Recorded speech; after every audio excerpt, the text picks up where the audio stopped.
born in Bucktown, Maryland about 1820.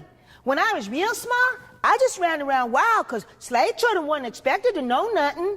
Well, except how to work when the time come.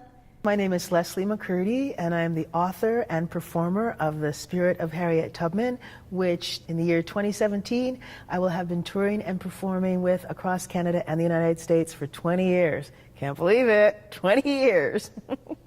I remember I was 5, 6 years old, and he sold 2 of my sisters on that chain gang going south. My mama begged him not to sell her babies. A child realizing that they're enslaved, I think, is really a powerful moment, and what exactly that means, and that's what that scene spells out. As well, I know that Harriet, when she was a child, was very much impacted by watching the sale of her 2 sisters, and that traumatized her for the rest of her life. And my sisters were standing there in that chain gang, chains round their neck and round their wrists, chains round their ankles and dragging between their feet. And they looked at me and my mama, old Rip, crying, tears running down their face.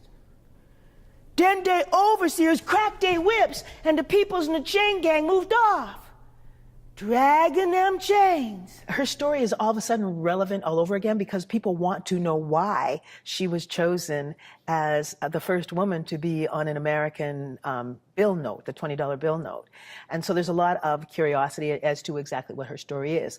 A lot of people know of Harriet Tubman, conductor on the Underground Railroad, but they don't know about her work as a spy and a nurse. They don't know about her work maintaining an old age home for other people as she was old. And June 1911, I moved into my home. And the headline on the newspaper said, "Moses of her race moves into home she founded." When she got free, she didn't say, "I got mine, you get yours. You know, pull yourself up by your own bootstraps. Don't have boots? Too bad." No, she said, "Oh, here, take my boots, if that'll help." Always remember, you have within you the strength, the patience, and the passion to reach for the stars, to change the world. Most often the thing I've heard is how inspiring the message is. And I've had not just students, not just young students, but I had a woman once in her 70s tell me that she never finished high school, but after seeing the show and hearing that message, she was going to go back and finish school. There are many stories to be told. It's your turn now.